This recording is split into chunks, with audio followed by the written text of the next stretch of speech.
Insulin resistance is a top driver to many diseases in America, including type 2 diabetes, heart disease, and metabolic syndrome. In this video, I'm going to be talking about how to reverse your insulin resistance, taking a root cause approach. No matter if you have PCOS, headaches, migraines, anxiety, inability to burn fat, or whatever it may be, insulin plays a role. And first, I'm going to be talking about what is insulin and how does it actually work inside the body, meaning the actual, physiology of when glucose enters into your cell or when rather it does not because of elevated. Um, we'll get into the reasons for that. But everything you need to know about reverse your insulin resistance, taking a root cause approach. So first, we need to understand how insulin pretty much works inside our body because it functions many metabolic processes within it. Excuse me, with inability to get insulin into the cell for you to produce energy.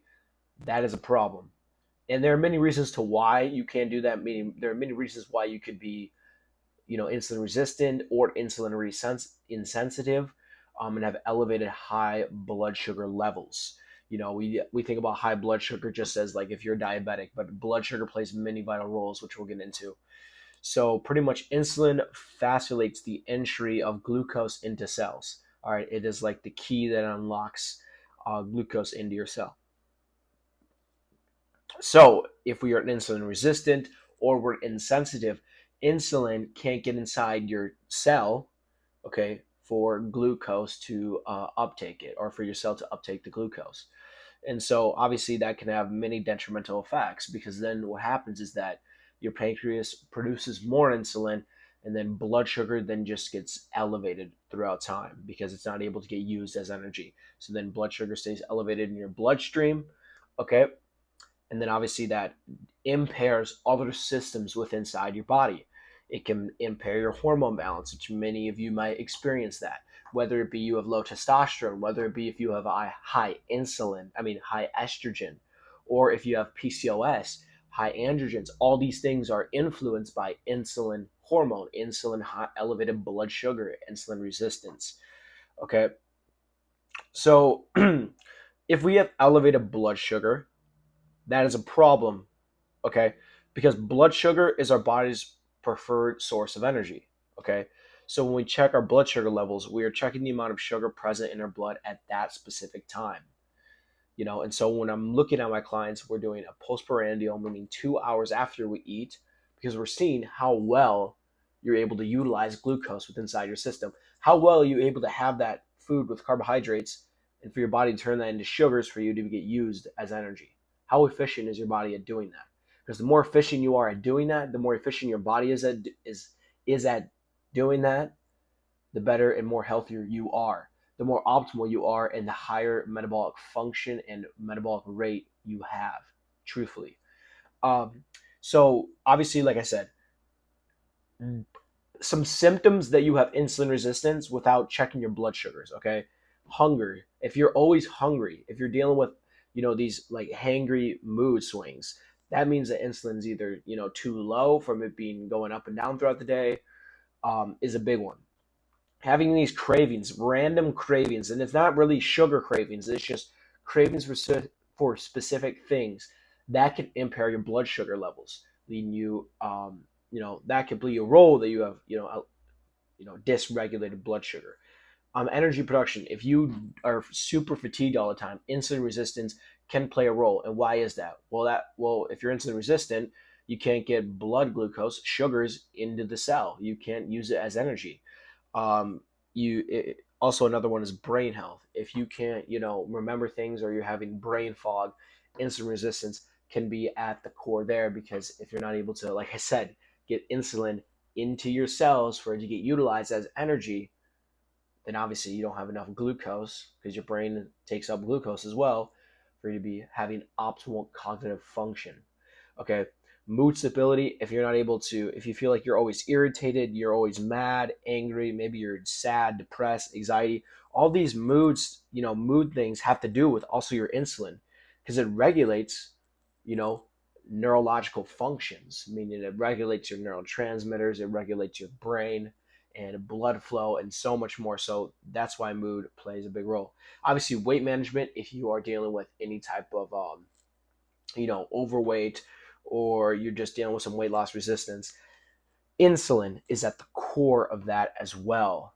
Okay, it is not the end all be all, but it is involved in that, because if you're not able to use insulin, right, if you're not able to get glucose into your cells to be used as energy, okay, then you're not able to effectively burn fat. Okay, and then sleep quality. If you feel like your sleep is always off, then obviously blood sugar can be a big role, especially if you urinate or anything like that within the hours of 2, 3, 4 a.m. at night. All right, so it just causes you. What are some signs of insulin resistance? We just went over, and so what are some causes of insulin resistance? Obviously, the SAD diet. If you are continuing to eat highly redefined carbohydrates, if you're eating a lot of those fake oils like seed oils, a lot of trans fat, and a lot of processed packaged food that is over caloric but under nutrient, then you will have persistent high levels of insulin over time. And obviously, your body will become less responsive to insulin and for you to uptake glucose into your cell. If we are living a sedentary life, and we'll get into this, if you are not moving, okay, you're not moving your muscles, or you're not just moving in general, and it's just staying put, insulin's not, fascinating throughout your body, meaning it's not getting used to do anything. And this is where exercise resistance training and building muscle is so crucial for insulin sensitivity, is what you'd say, or reversing insulin resistance, or insensitivity. Next is obesity. If the more fat you have, the more what you would call cytokines are released into your body, which then produces something called a low grade inflammatory state, which majority of people are, because majority of people are actually 50% of them, United States, is overweight and obese. Okay, so about 50% of America have low grade inflammation.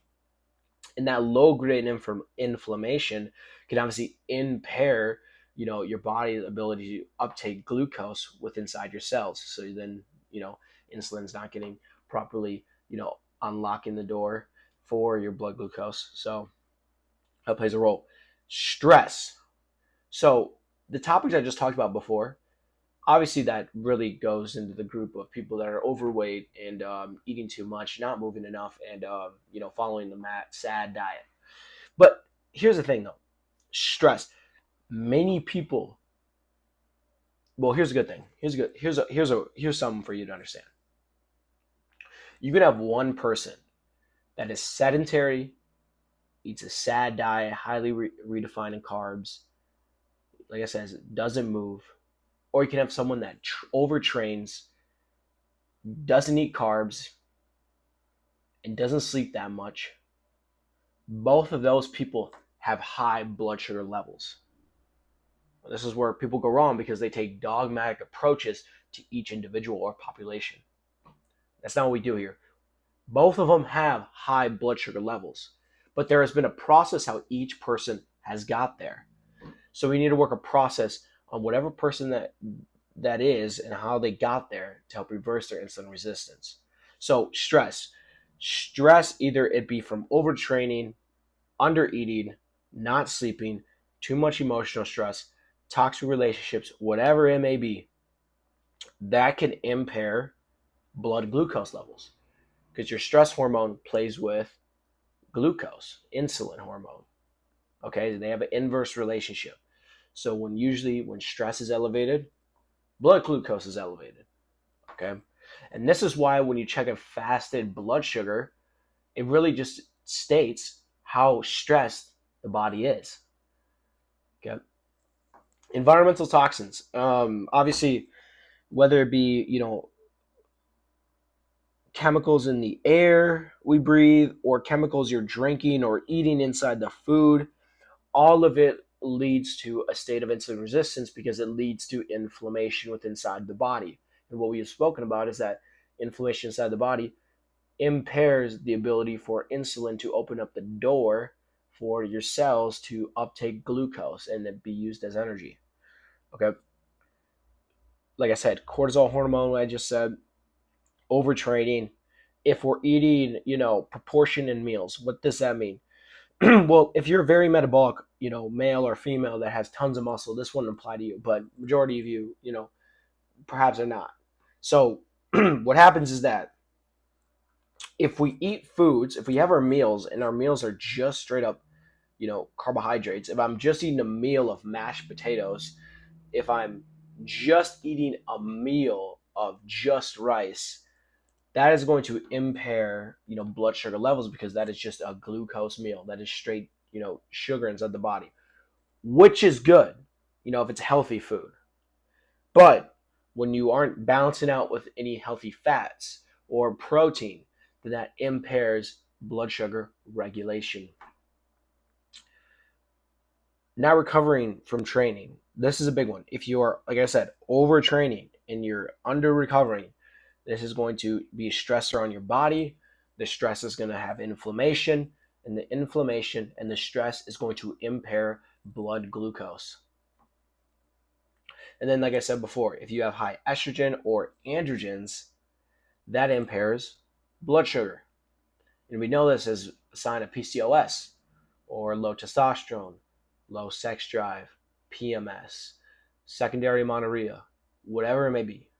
This impairs, and this goes with insulin. And so how can we fix this? So we talked about, what are some signs and what are the root causes? And so how can we actually fix this? First thing to do to fix your insulin resistance is to implement an anti-inflammatory diet that involves a focus on adequate protein, healthy fats, fiber, and healthy carbohydrates. Having well-balanced meals of anti-inflammatory food. Next is exercise. Either walking 2 to 3 times a day, 30-minute sessions, or getting in any type of movement throughout the day is an imperative for restoring your blood sugar levels. And the number one that's going to help you with getting your insulin resistance under control is building lean muscle tissue. This is not saying build bodybuilder muscle tissue. This means just building lean muscle tissue, getting stronger in the gym, focusing on body composition, meaning how much muscle to fat ratio do you have? Because muscle is very, glucose dependent. What I mean by that is that the more muscle you have, the more your body's able to, utilize that sugar, the glucose that you're taking in through the body, and then use it in good terms. So that's why muscle is imperative for insulin resistance. Next is supplements. So we talked about diet, exercise, supplements. Supplements can be a great tool. Things like berberine, chromium, L-carnitine, alpha-lipoic acid, all these herbs and supplements really help with glucose disposal. Okay, and then like going back to what we said, not focusing on getting adequate sleep, not overtraining, not even under eating. Okay, making sure that we're getting proper recovery in all these things, and then obviously focusing on liver detoxification, because if we are dealing with toxic overload, that's going to elevate our blood sugar. And so what happens then is that if we can focus on our liver detoxification system, our detox pathways, no matter if it's kidney, gallbladder, spleen, whatever, if we focus on our detox pathways, then we can flush out our toxins and help with blood sugar regulation and insulin production. Next is having adequate fiber, which we talked about, adequate protein every meals, and then so that's the big and broad of insulin resistance, insulin insensitivity. Now remember, a lot of these problems that you face on a day-to-day basis relate to insulin. So if you're trying to get to the root cause, finally heal your gut, balance your hormones, get rid of your weight loss resistance, finally lose the weight and keep it off long term, then message me root cause today.